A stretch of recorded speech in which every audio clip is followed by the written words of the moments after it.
Hi, everybody. Welcome to Female Faces of Conflict, Women at the Foreground of War, Peace, and Environmental Change. I'm Amanda Colson-Dresner, a journalist with Deutsche Welle Environment, and I'll be moderating for the next hour and a half. On this panel, we'll discuss how women face much of the brunt of war and violent conflicts around the world. Whether between or within nations, they expose women to the use of brute forms of violence, such as killing, torture, sexual abuse, and forced marriage. Dispossession, displacement, and social instability, regardless of the cause, also deepen existing patterns of gender-based discrimination and violence. The environmental crisis often exacerbates violent conflict, which results in women's rights being affected more than the rights of other population groups. It's not only that gender inequality, coupled with the environmental crisis, limit women's access to scarce resources such as land and water, but women are also less equipped to defend their rights in a conflict setting. This is particularly so when women belong to even more vulnerable groups. For example, if they live in a rural area, are poor, ill, or in many places unmarried. This panel will highlight the intersectional character of women's vulnerability to violent conflict, as well as show how women increasingly participate in local and international peace and security efforts. We have 5 speakers from around the world who can share their knowledge and experience. Unfortunately, Olga Damianenko, who wanted to speak live for the city of Kharkiv, Ukraine, sadly had to cancel. There were heavy bomb attacks this morning and the internet is down. We'd very much like to express solidarity to the people in Kharkiv and around the country of Ukraine. Just a bit of housekeeping before we start. There will be photographs taken during the panel, and there is a recording in process. So while everyone is muted, please feel very free to post questions and comments in the chat. There will be a discussion section afterwards where we'll have a chance to take questions from the audience. Now I would like to hand over to Mayor Katja Dörner, who's here on behalf of the Network Gender International Bonn. Thank you very much, esteemed panelists and dear audience. A very warm welcome on behalf of the City of Bonn and of the Network Gender International Bonn to this online panel on the occasion of the 2023 International Women's Day in Bonn. Despite everything still to be done and solved towards gender equity here and around the globe, the 8th of March always gives me a boost in optimism and positivity. Founded as a network of Bonn-based institutions, Gender International Bonn has been successfully working together since 2015. Right in time for our 8th birthday, we welcome our new academic partners on board. The gender group of the Center for Development Research of the University of Bonn has recently joined us and is actually our core partner in this panel. Thank you very much for that. We are talking today about women in times of war, crises, and environmental change. Our panel reflects the many challenges women are facing, but also the high and manifold potential women bring to the table. Women are working the land challenged by drought. Women are change makers in the climate crisis. Women are exposed to extreme violence in war zones, but also are those taking a stand for peace and empowering their communities in most difficult times. So have you been aware that peace agreements are by 20% more sustainable when women are part of the negotiations? When the German federal government presented the new feminist foreign policy and federal development policy guidelines, Foreign Affairs Minister Annalena Baerbock said, "Wherever women are not safe, nobody is safe. And wherever women are safe, all of us will be safer." This, I think, is the truth we would like to elaborate in our discussion today. Ensuring safety for women starts in our own city with initiatives to protect women from harassment, with considering safety when implementing projects in the city area, with mainstreaming gender in our climate strategies and sustainable budgeting, with offering safety to refugees from war and conflict zones. And it includes standing in solidarity with women threatened in their freedom of speech, banned from education, living in oppressive regimes. I will not go further into details here. I think yesterday's program provided a broad spectrum, but rather leaves the talking to our truly global panel, bringing together United Nations and cities, research and civil society. With this, I thank the CEF Gender Group for their wonderful debut in our network and look forward to a lively discussion and interesting insights from our panelists. Where women are safe, all of us are safer. This sentence, I think, is very true, and it is my sincere hope that altogether we can finally get there. Thank you very much, and I'm looking very much forward to your insights and your feedback. Thank you very much, María Dörner, for those comments. Yes, definitely where women are safe, all of us are for sure safer. I would like to hand over now to Andrea Meza Murillo, who is a lawyer with over 20 years of experience in sustainable development. She's the Deputy Executive Secretary of the United Nations Convention to Combat Desertification. So land degradation and drought, the loss of biodiversity, and climate change are not only linked, but are also major drivers of conflict, especially in the global south. How do women and girls bear the brunt of this conflict? And what should be done to avoid or minimize these threats? How is UNCCD contributing to these solutions? Thank you. Good afternoon. Thank you for organizing this very important event and this conversation. Thank you, Mayor of Bonn, and thank you. It's really a pleasure to be sharing this panel with all of you. And yes, I'm a lawyer, and yes, but I'm a woman, and I'm the mother of 2 girls. So for me, this is really something that really touches my heart. And I totally believe that when women are safe, everyone is safe around. So, and in terms of our agenda and what the UNCCD does, we are the convention that it's really linking sustainable development and land management. So we say that we are the voice of land. And when we think about the female phases of conflict and how this relates to land, we must understand that land degradation and climate change are underlying drivers or amplifiers of poverty, hunger, migration, and conflict. So we need to understand that no country, this is not only affected the global south, I will say that this is affecting all the countries in the world. No country is immune to drought and its impact on food, water, and energy security, and other related impacts that we are seeing, like forced migration, and of course, the conflicts around access to natural resources.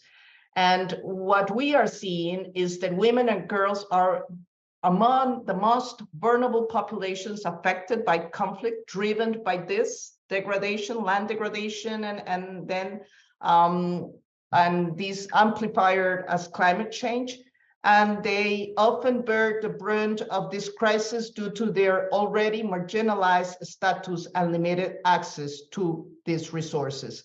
So when we're talking and when we're seeing what happens in the ground, we see that during droughts and land degradation events, we see the difficulties that comes because a lot of these women, they are put in greater risk of physical and sexual violence sometimes during these other events related to forced migration. We also see that food scarcity affects women and girls, and they often have less access to resources and are more likely to experience malnutrition and hunger. And at the end, of course, the consequences that have on their health. So what are the elements that we can do then to address this issue? What are some possible solutions? We understand that we need to change the way we are treating our land, our environment, but also the way we are treating women. And if we can combine these 2 aspects, then we know we will have a win-win solutions. And here there are some concrete aspects that we can do. Promote sustainable land management practices. And where we're talking about is in some cases doing restoration projects, is doing transforming of food systems and engaging in all these women and girls and guaranteeing investments and projects where it will be led by women and girls. But one really critical thing is the element of land tenure. And I would really like to highlight this because at the end, the numbers, and I invite you to read a publication that we have in UNCCD, what we are identifying is that in some regions, MENA region, less than 4% of women own land. And this is a critical and major issue. And when conflicts start, again, what we see is that women are marginalized, women, this ownership on land, then it's not there. And then all the conflicts, it's even affecting them in a bigger scale. So for this reason, we are really inviting and launching a campaign around this, the importance of bringing women to the forefront as really possible changers of this situation. And it's about her lands and her rights. And we know that in this way, we will be able to do land restoration to achieve the biodiversity goals and the climate goals, but also bring in the gender perspective if we bring this to the table. So I will leave it right now and over to you, Amanda. Thank you very much. Yeah, those are all incredibly important issues and incredibly relevant and becoming, unfortunately, even more relevant as time goes on and climate change intensifies. Next, we'll head over to María Cárdenas, who is a researcher at the Faculty of Social Sciences, Goethe-University in Frankfurt, and a consultant for international development cooperation. Her work addresses peace building from a decolonial, intersectional, and critical race studies perspective. Since 2017, she's worked closely with Indigenous and Afro-Colombian organizations in Colombia and explores the potential of ethnic transversal peace building in Colombia. So Colombia is going through a long and difficult peace-building process after several decades of violent conflict. Women were impacted by gender-based violence, but also by the dispossession of land in rural areas. How does the conflict affect women from an intersectional approach? And how are Colombian women and their initiatives contributing to the peace process? Could you provide us with an example coming from your work and experience? Thank you very much, Amanda.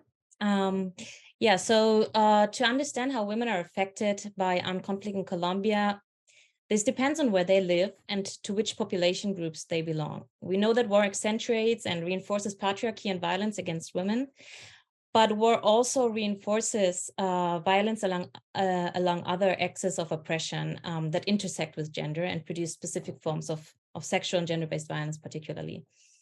So for the Colombian case, and despite the peace agreement that you mentioned of 2016, the armed conflict is today highly driven by capitalist interests. Armed actors seek control of territories in the periphery because they are rich in natural resources and strategic for legal and illegal economies. For extractivism, for the energy sector, just on a side note, Germany imports 30% of its coal from Colombia, and to transport goods in and out of the country to the Pacific and Atlantic. So all populations living along these routes and in these strategic rural territories are affected by war, mostly by forced displacement, forced recruitment, killings, massacres, disappearance. Since 1985, this violence has produced 9 million victims, of which 4 million are women. However, ethnic population is disproportionately affected by the armed conflict. First, because the indigenous and African descendant groups historically live in, collectively own, and protect the biodiverse territories that are targeted by the armed actors. And second, because these ethnic communities resist without violence to the extractivism, mining projects, monocultivation, and displacement. So, and also, which is relevant for today, most of the ethnic communities uphold ancestral principles of dualism and complementarity, in which women are not inferiorized, but are crucial for the communities, and as political and spiritual authorities, healers, and also as leaders in the autonomous self-protection mechanisms such as the Guardia Indígena and the Guardia Cimarrona. These women and their communities denormalize patriarchy and anthropocentrism and extractive capitalism, and are a constant reminder that this is not something that is normal and we don't have to live like this, basically. As a consequence, and according to the final report of the Truth Commission that was published last year, the armed conflict not only reinforces gender-based violence or violence against women, but also reestablishes colonial logics of war against these communities. And within this, women are particularly, of course, affected. So armed actors targeted particularly those communities whose ancestral cultures have strong female leadership and where gender diversity is accepted, and used sexual and gender-based violence to impose heterosexism and patriarchy on these territories, in these communities. Ethnic women's reproductive role for the community was attacked systematically by armed actors in the most brutal forms, through the mutilation of sexual organs or the killings of unborn babies, for example. The violence against ethnic women's bodies, reproductive capacity must be seen in the genocidal function to cleanse the territory and eliminate these communities. As a direct consequence, 39 out of 115 indigenous nations are today at imminent risk of extermination in the country. But sexual and gender-based violence was also a way of boosting morale within the troops and rewarding combatants and soldiers, something that we know from other contexts. Also, although here also it's important to recognize that indigenous and Afro-Colombian women are affected differently. Afro-Colombian women were more often and more continuously subjected to rape, and indigenous girls were especially vulnerable to violence from soldiers because the latter expected impunity. One case from 2020 is where 7 soldiers raped a 12-year-old Mbera Katillo girl and claimed that this was consensual. So this shows that we cannot grasp conflict-related sexual and gender-based violence in its entirety if we don't think gender, racism, and coloniality together. So far for this. So now, how do Colombian women and their initiatives contribute to the peace process? I've already emphasized how they, within their community, as part of the communities, contribute in the leadership roles, but also with the inclusion of the ethnic chapter into the Colombian Peace Agreement of 2016, ethnic participation in the peace building and transitional justice mechanisms was guaranteed. So this is a new thing internationally, and was also a result of the efforts of ethnic communities and ethnic organizations themselves to be included. And most of the positions that are now or that have been reserved for ethnic representatives are held actually by indigenous and Afro-Colombian women. This is the case for the Truth Commission, where we had Afro-Colombian María Ángela Salazar, who is no longer with us, and the Mbera Patricia Tobón, who is now the director of the Victims Unit. But also in the transitional justice mechanism, where we have, for example, the Arhuaco woman, Belkis Izquierdo, and right now in the negotiation team with the government, with the Guerrilla ELN. So, and of course, with current Vice Presidency Francia Márquez is the first female and Black Afro-Colombian Vice President. And she also she led the March of Black Women to Protect the Life and Ancestral Territories in 2014. So I'd like to finish with an example to show, because Francia Márquez also comes really from the communities and led this march against illegal mining.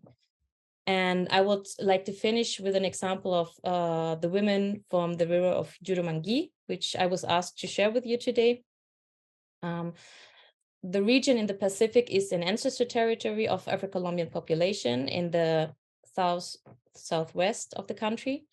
The 13 Black community councils that live there have resisted coca cultivation and illegal mining by armed actors and have endured armed violence since the 90s.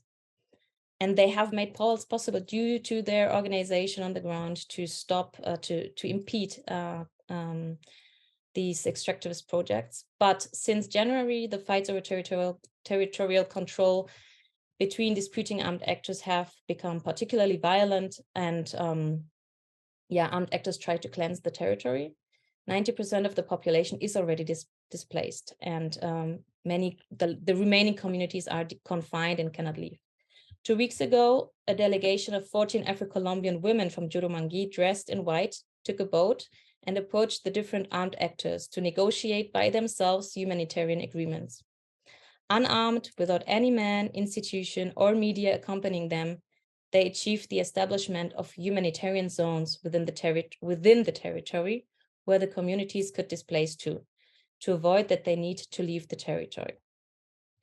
So this is just one of the many examples of women who, armed only with their courage and no weapons, prevent the advancement and expansion of violence and create little islands of limited peace within the war zones. Yeah, thanks.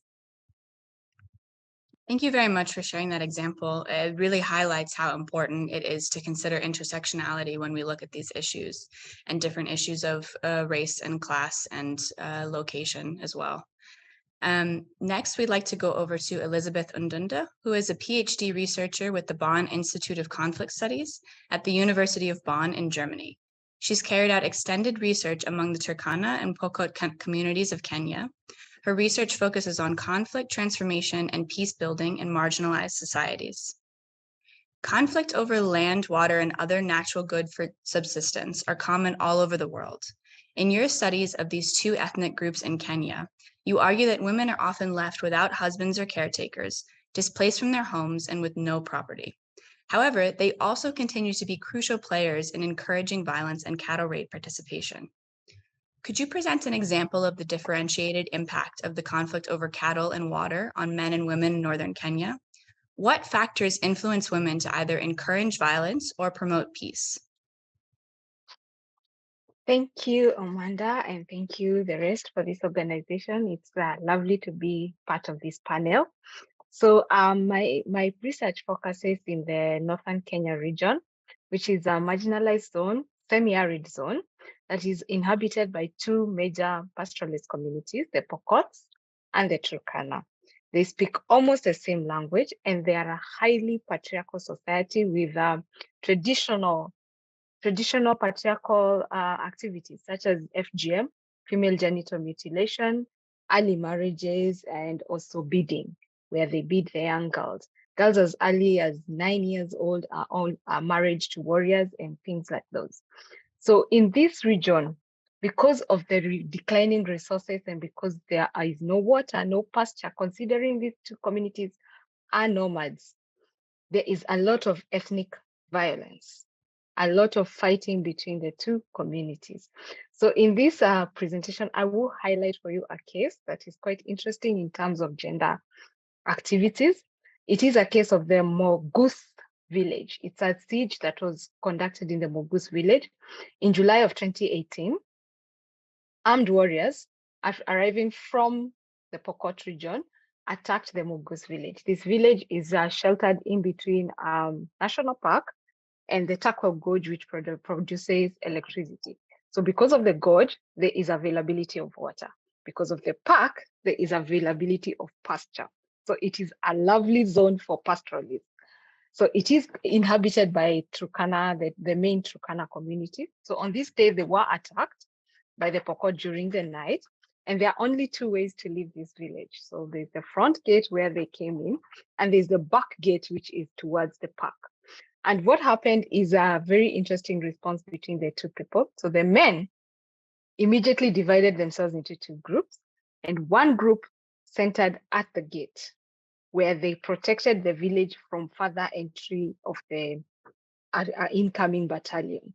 The other group took out the cattle and the goats to the forest. Now here is where it gets interesting. Nobody took out the women.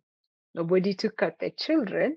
They took out the goats and the cattle to the hills and left the women unprotected, because now the back gate has nobody to protect it. So that is exactly what happened. And here is an interesting reaction from the women.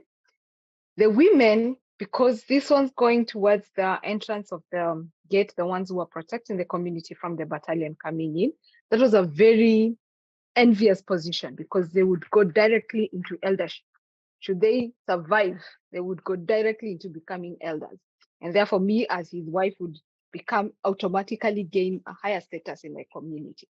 So because of that, most of the women encouraged their men to go into this battalion that was going to the gates, rather than the battalion that was going to protect the animals, So because of that, majority of the men died. And not only that, because the gate was left open on the other side, the incoming battalion realized they had been tricked. They would now fight and they would not get cattle because now the cattle have gone into hiding. So what do? They regroup and go back to the back gate and enter and instead attack the women who are now unprotected. So there were more than 100 cases of sexual violence that were reported in this region. And the sexual violence in a highly patriarchal society, as we know, is one of those, it's an abomination to most of the community. So the women who were abused in this time, despite encouraging their men, also ended up in a situation that they were not secure. The other response was from the women. Apart from encouraging the men to go, they also prepared special meals for courage. They did, they wore their birth belts that were supposed to protect the men from death. They sang songs encouraging or insulting those ones who never went into battle. And in the end, after all this, it took about 20 days for the siege to end.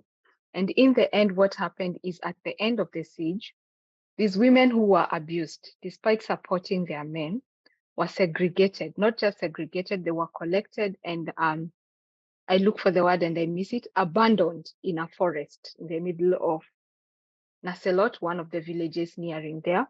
And they finally found their way to a purely matriarchal society that protects pastoralist women who have been sexually violated.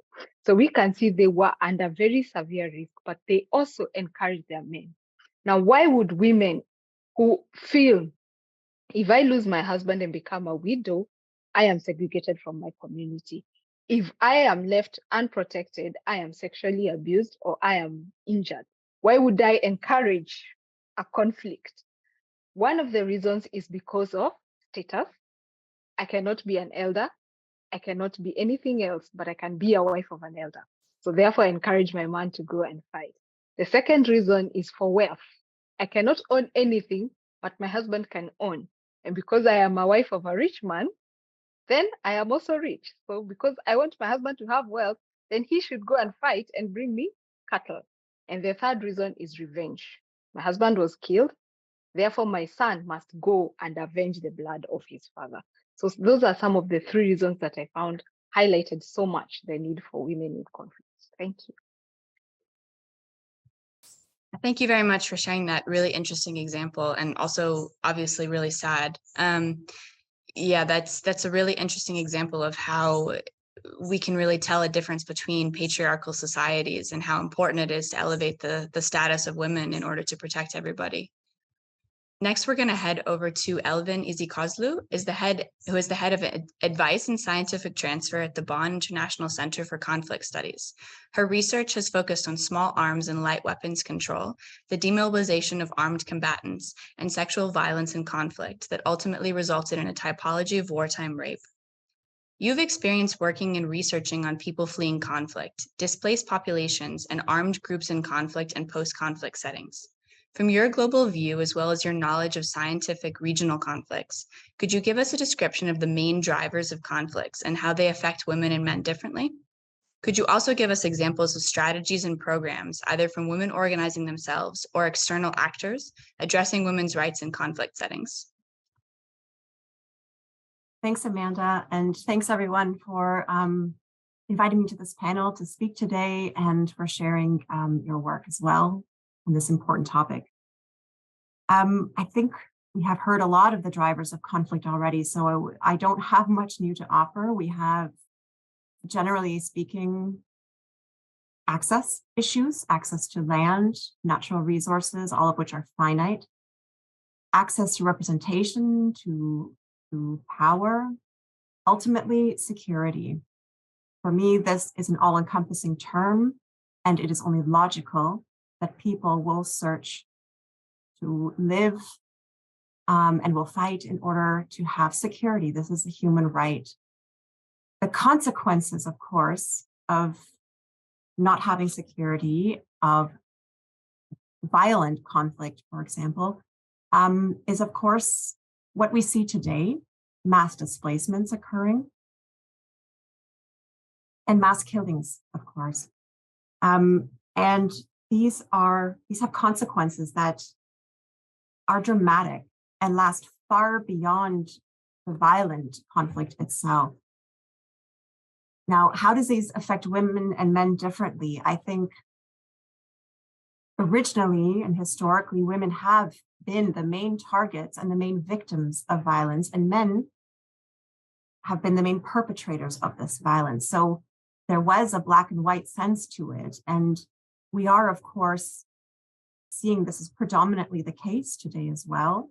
We also see some gray areas where it's not entirely clear who the perpetrators are and who the victims are. They do experience things differently. We have many more women-headed households. And what does this mean in the future? Access to livelihoods, land, if there are no land rights for women, education. This often results in poverty. And what is a consequence of the poverty itself is looking for a livelihood that may not be in the formal sector and maybe in another extremely vulnerable sector, which is prostitution and the sex trade. I want to just also mention for men, the consequences of going off into battle. And if they come back home, what does that mean in terms of their own masculinity and how they understand themselves? The violence is often brought home with them. And that is not easily resolved between men and women at home either. So women are often also exposed to the violence that the men are bringing back inside that just hasn't been dealt with. And they're easy targets. Women are both easy targets outside of the home during a conflict, but also after a conflict inside the home. I think women have less choice, less agency to change their outcomes. And perhaps the issue of silence is a big one. Silence in terms of what has happened to women during conflicts. Many are not choosing to be silenced. They are silenced themselves. This is something that is, of course, also experienced by men when it comes to sexual violence. We have a huge data gap, and we've been trying to get more data on this type of violence as it occurs for all populations and all people, and there is a lack. So we don't quite understand the dimension of the problem, though we know it is massive, and it continues unabated. In our typology, for example, what we tried to do was to remove this need for it to be used as a weapon of war, for it to be prosecuted against. We wanted to show that there are many different forms that occur. I think it was already mentioned opportunistically as a way of building a group and a sense of camaraderie in armed groups, for example. All of these are unacceptable and need to be prosecuted against, and we're far away from that goal. So strategies. At the global level, I'm really happy to have an institution like the UN Women, for example, that can also represent the idea of mainstreaming women internationally and focus on some more concrete projects to do so. I'm also very proud to belong to two countries, Germany and Canada, just examples, where they practice feminist foreign policy, also feminist development cooperation policies. Then we have very regional levels. We have at the local level initiatives that are run by women themselves, of course, but I just want to mention two that I was really touched by. One is Medica Zenica in Bosnia and Herzegovina. This is a practice of women who are there to support those who have been victimized by sexual violence in conflict. And we have a similar example of excellent work being done at the Panzi Hospital in the Congo for similar reasons. Women are organizing themselves at their own risk, going on the streets as we see today. And yesterday, they were all on the streets. So initiatives are there. I think what's necessary, though, is just to keep going with the change that needs to occur. What I like to think of as flashlight mentality, where we are We have often been looking at the problems of conflict and drivers with a flashlight. And now more and more we're realizing we just need to turn the lights on and see not just women or men, but all marginalized groups, all ethnicities, all demographics, and try to understand how we can help. And I'll leave it there. Thanks. Thank you very much. That was really interesting. Yeah, it seems all the panelists are really highlighting the importance of intersectionality and looking at these issues. And that is so interesting actually to think about this in terms of a flashlight and then turning the light on. It really feels like we're moving towards a situation where we understand so much more of the drivers, but then also the solutions to a lot of these issues. Now we're going to have a chance for a discussion round. So please, everybody who's participating, you can use the chat to post any questions or comments, and they can either be directed to all panelists or they can be directed to a specific panelist. But we will have a bit of an opportunity here for discussion with the audience and with the panelists. So I'm inviting everybody from the attendees to please post some questions and some comments in the chat, and we'll select some to discuss here. Amanda, can I break the ice, and maybe while we will be receiving some questions that I know that they will come, we have this wonderful panel here, and again, bring in, that as our role as a secretariat of a convention, and we are helping the countries to really try to put in place some policies that can be transformational, that can really try to be effective in addressing land degradation, but at the same time, this issue of gender inequality. And we have been seeing, and we really think that addressing land tenure issues, right, and really trying to make the case that we need to change these numbers, even in countries where we don't have any legal barriers that women can own land. My country, Costa Rica, only 50% of landowners are women. So we really need to become, and I was just thinking maybe to some of our panelists, do you think that really having an issue and concentrate efforts in land tenure and women can be an effective tool to do these transformations? Or should we also prioritize other areas? I would like to hear a reflection on that, if it is possible. Yes, and I think that María Cárdenas has something to say to that. Yes, it's Cárdenas. Sorry, man.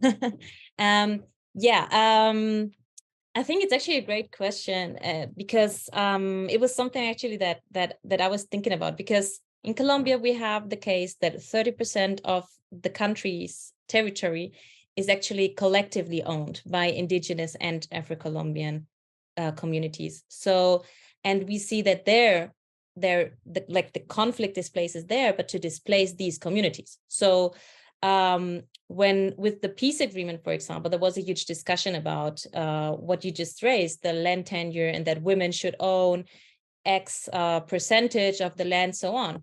But for indigenous communities particularly, this was a huge problem because they want to collectively own, and the armed conflict tries to destroy their collective communal ownership and their communal sense of land. Because I mean, from their epistemology, it also doesn't really make sense to own land because land is not ownable, but rather they use collective land ownership as a tool because that's what our Eurocentric country allows to.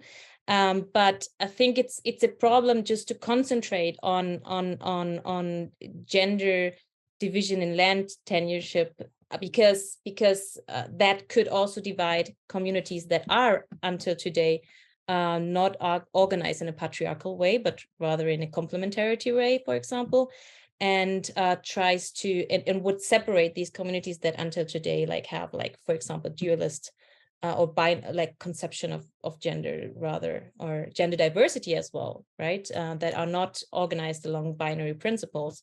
And so it's I think it's a little bit more complicated than what you suggested.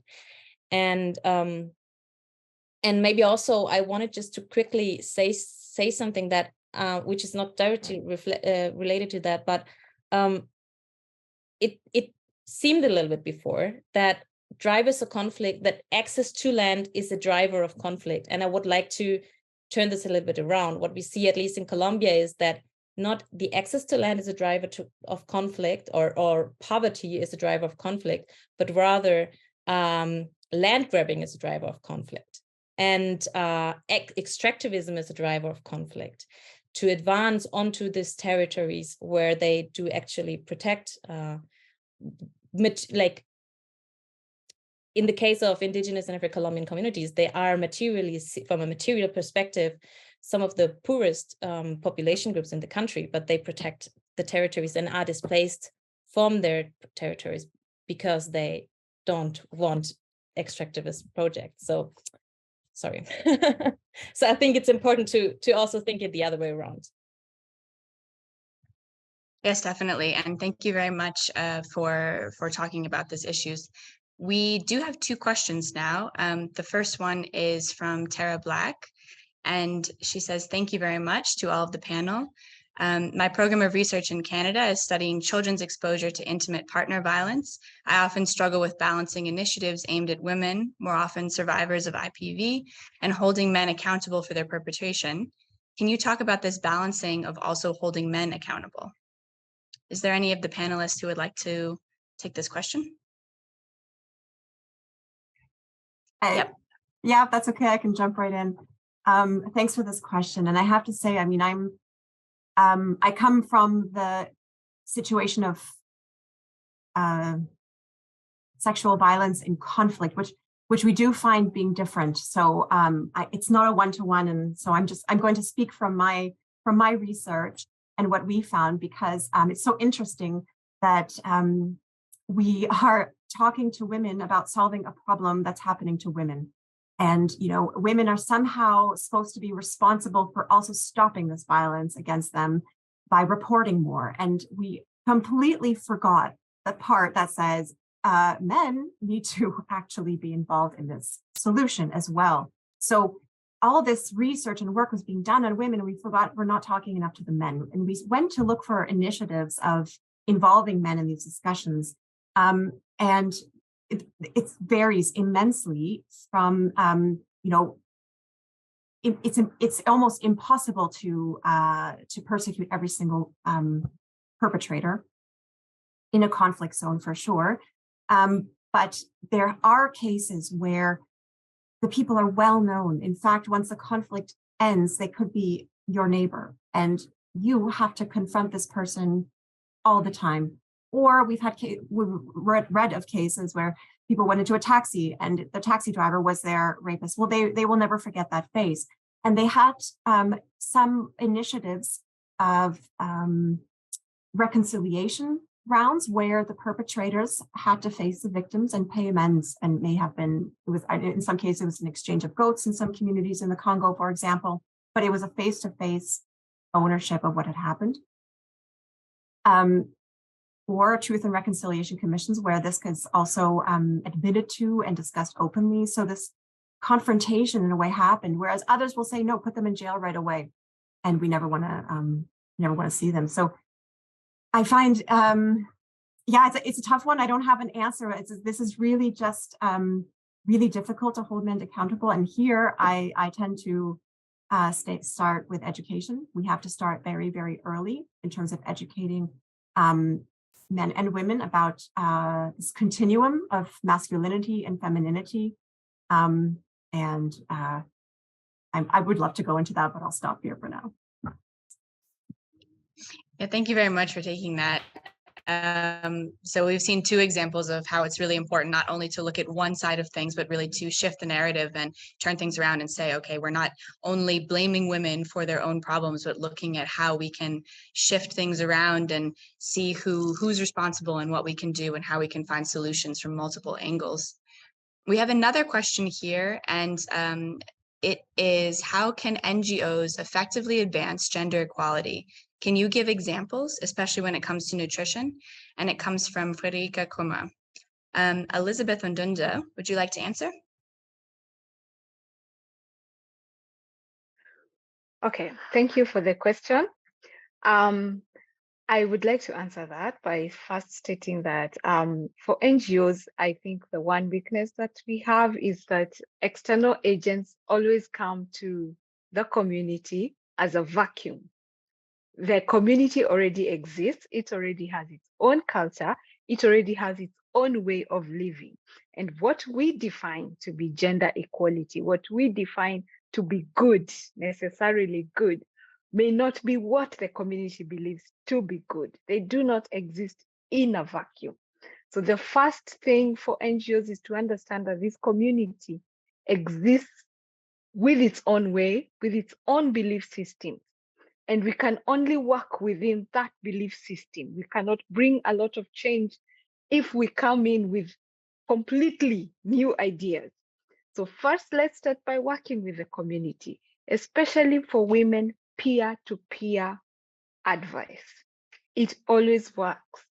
If I am eating well, you are seeing that I am eating well, then I advise you on what I am eating. You are likely to eat the same thing I am eating. But if you do not use the peer-to-peer, because I am a peer, I don't need somebody from outside. I need somebody to just come and tell me what to do, and I help my friend to do the same thing. So that will bring a lot of change. I believe peer-to-peer is the best way to come with this, not just for conflict zones, but also for, especially for marginalized society. And finally, livelihood diversification. With the current system of economy, there are things that the men and the patriarchal, especially in patriarchal societies, are controlled by men. Land, cattle, they're already controlled by men, because that is not something we are going to fight with. And if we go to fight with that without our own resources, we are likely to fall apart. So easiest way is to introduce something else that is not controlled by these two, and therefore you are able to introduce a new system of nutrition, especially for the women and for the children. And of course, with education, you always educate the girl child, always. Thank you. Thank you very much. We do have some time for somebody else to respond to that question if anybody is interested. Otherwise, I would say that we have another question for the discussion round. No, okay. Let's just jump right into the discussion round then, because there is a rather large question that I invite all panelists to please take a shot at. The question is, what is the one thing that you would like to see happen to improve the situation of women and girls affected by war, conflict, environmental degradation, and climate change? Who is responsible to make this happen? And could we as civil society contribute to this? Oh, I'm sorry, there's actually one more question. So hold on that for 1 second. We have a last question from Gretchen Gonzaga. My question is for Elizabeth. I wonder if there are women or some groups, external or internal, who tried to challenge the normalization of violence and conflict within ethnic groups. Can you tell some narratives or situations about it? Okay, thank you, Gretchen, for that question. I am very excited to answer that question because it highlights my research completely. So there is a group of women who have challenged, and especially in this community, I will suggest that you go read about them because I don't have the time to narrate about them. They are known as Potuma, P-O-T-U-M-A, Pokot, Turkana, and Marakwet women. These women have come up with the idea to use their own traditions to challenge the conflict, to use things that men fear in order to challenge them not to go into war. I will give you just one example that I have, which is the birth belt. A belt worn around the waist to protect the life of the child, and which essentially is believed to carry the soul of this child. So when the men go into war, they request their mothers to wear the birth belt as a way to protect them. So the women have took this belt and burnt it, which is a very bad sign. They burnt the belt, which technically meant that if you go into battle, you will definitely die. And for a while, there was no conflict because the men really feared that there was no protection behind them. So these are some of the systems they have used. They have used their own tradition to fight the conflict. So yes, there are some. Thank you very much for that. We have one last discussion question and it doesn't seem to be directed at any particular panelist, but somebody maybe with a focus on Germany. This question is from Aya, and that is, are there any webinars, events with the focus of the displaced refugee women in Germany, where it would be a safe space to share and integrate the refugee women more in the German society? Can I take that one? I don't have it off the top of my head right now, but we did do a lot of research on the displaced in Germany. So I would encourage you to contact me at bic.de. Perhaps we can, I don't know if there's a contact to write me an email basically with this question, and I will absolutely forward it to the right people at our institute who are doing the research and have done the research and would be able to direct you better. Thanks. I would like to add that there are on the local level and also on the federal level a broad range of civil society organizations who work with female refugees and who organize safe spaces and groups where women and girls can exchange their experiences. So you can also email me and I can give you contact also with the federal level, but also with the local level if you are interested in Bonn-specific situation. But there's a lot going on the federal level as well. Yeah, thank you very much to you both. That's great to have a contact point for these sort of discussions. If there are no more questions, yes,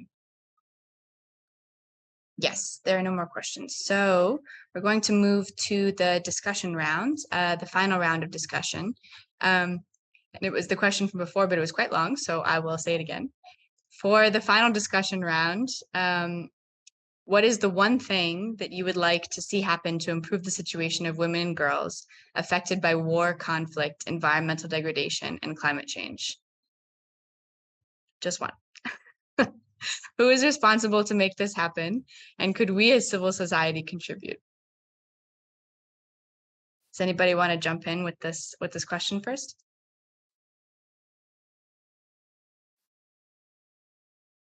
Well, I can jump in. Oh. Okay, go ahead.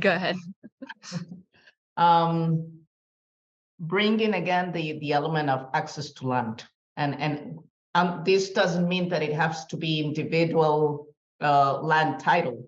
It's also, of course, recognizing this collective land titles, and this is also about local and indigenous communities. But it's sometimes really reinforcing the idea that it's so important to recognize that women and girls should have access to land and to these resources. I think that this can be a very transformational way to leverage that condition to bring transformation in that sense.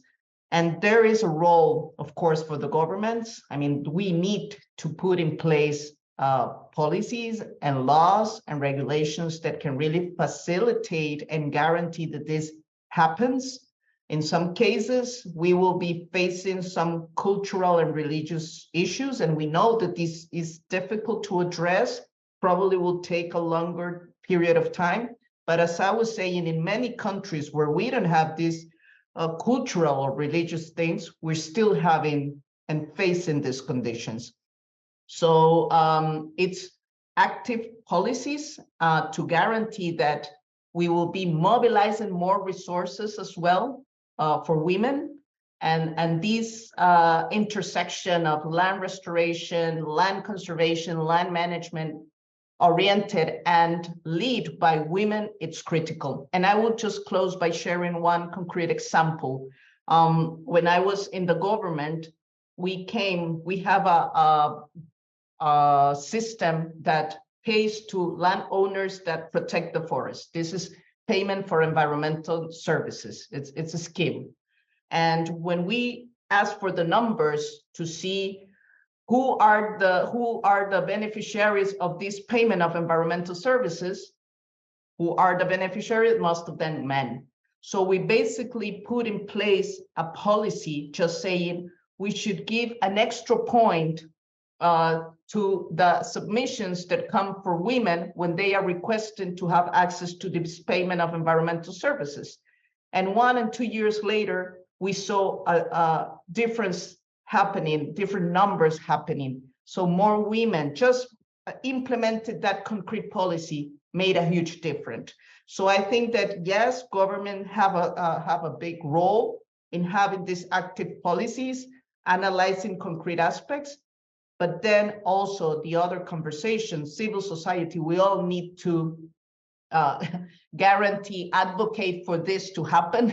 Advocate, it's so critical. Generate NGOs, generate numbers and data. This is critical when you are there taking decisions. We need the numbers to support why we are taking this or that law or policy, and the advocacy, because this is the only way that we will be having this pressure that this is important for the society.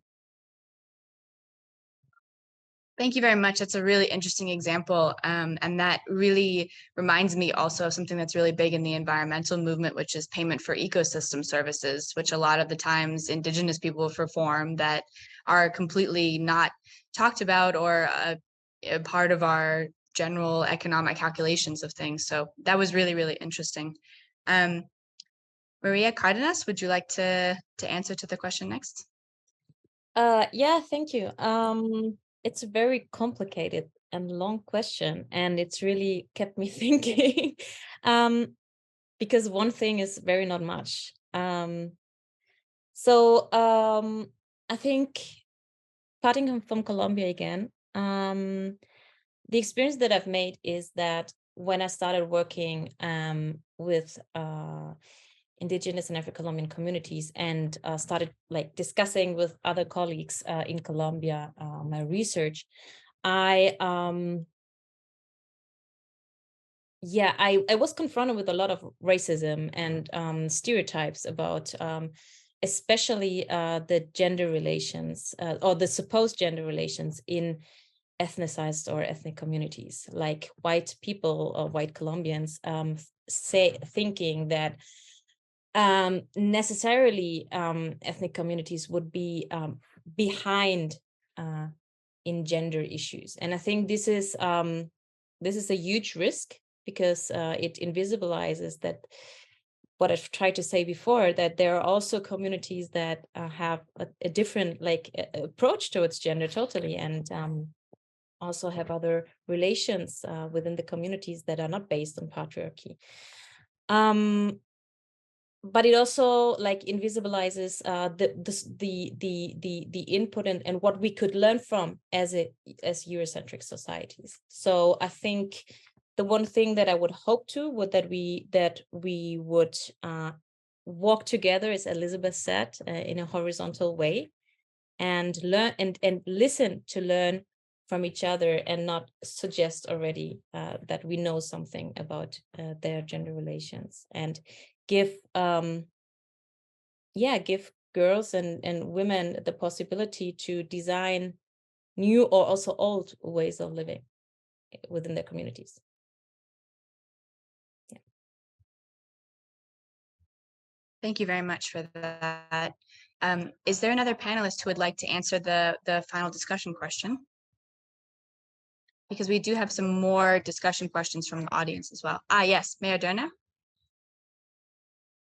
Yes, I've learned that we can make a kind of a wish. Yeah, and I have a very simple wish, and it's kind of very basic, but I think a good old gender mainstreaming and putting the perspective of women and girls into every decision we make. So on the local level, on the federal level, on the international level, I think this is crucial, but it's still very difficult.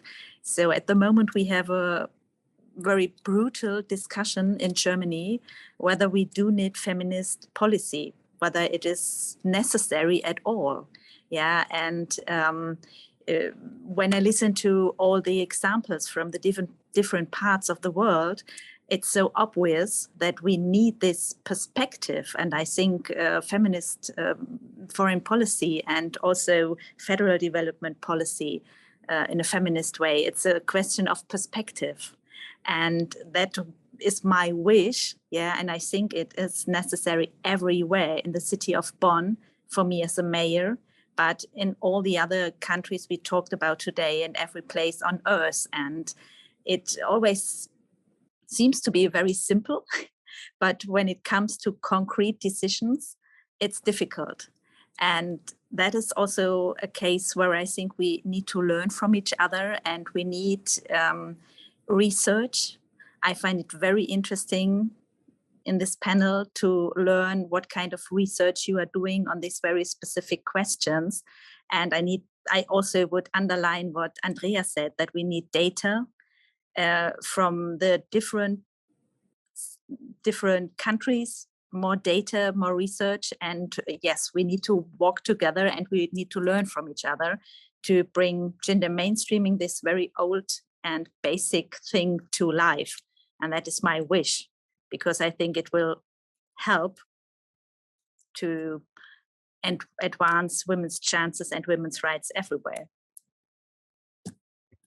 Yeah, thank you. Gender mainstreaming is a great term. It really says a lot, actually, when you say it there.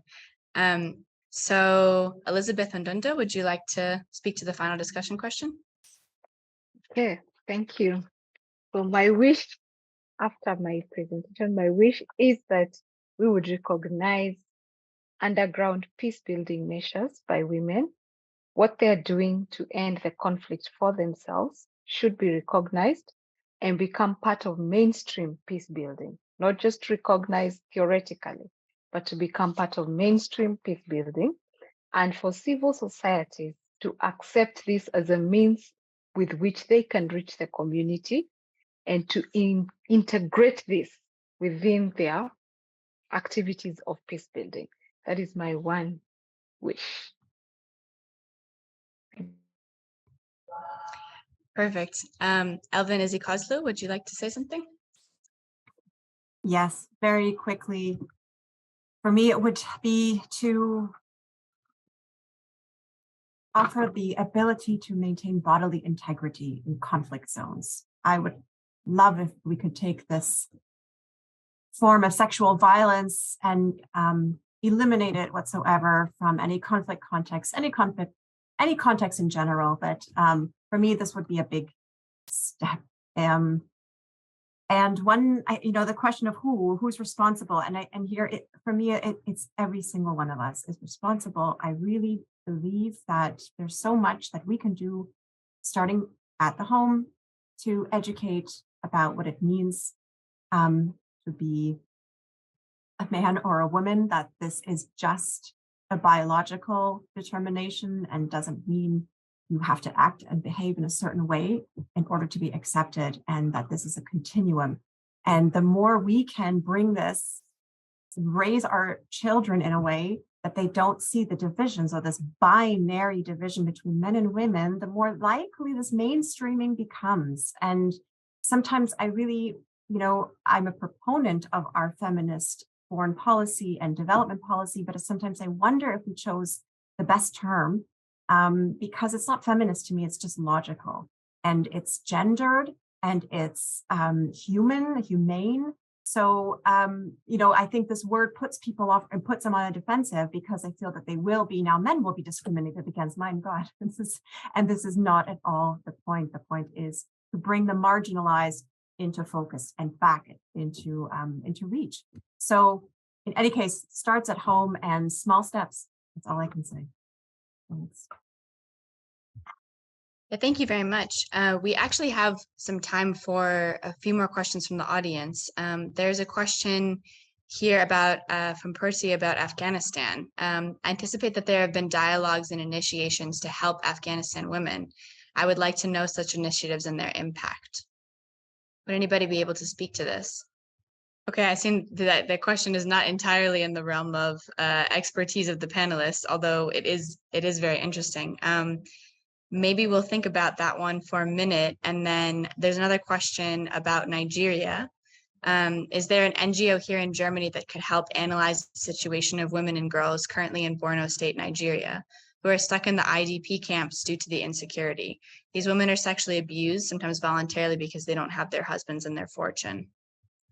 Is there anybody who could speak to this situation? An NGO in Germany that could help analyze the situation of women and girls currently in Borno State, Nigeria? So I would advise to contact UN Women Germany, even if they are not directly the right organization to get in contact to, they can give an advice who works on this theme more intensively. But I think they are a good first contact, UN Women Germany.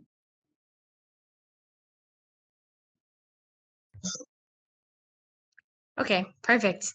Well, if we don't have any more, discussion questions, all the information that's been said, all the contact points are in the chat for anybody who's interested. And I'll now pass the microphone to Denise Irahola, Senior Researcher at the Center for Development Researcher and co-founder and co-coordinator of the said gender group for the final remarks. Thank you, Amanda. Thank you very much, and good afternoon to each member of the panel and to each person who is joining us in this event today. I would like first to mention my colleagues here, Tina Boychel, Sundu Salemi, and Eva Yukana, who are also part of the gender group coordination team. And particularly, I would like to thank, I don't want to forget this, that's why I included here, the CEF Public Relations Office for its work behind the scenes supporting the realization of this event. And with that, I would go now directly to the closing remarks, which is not easy. A lot has been said in the last hour.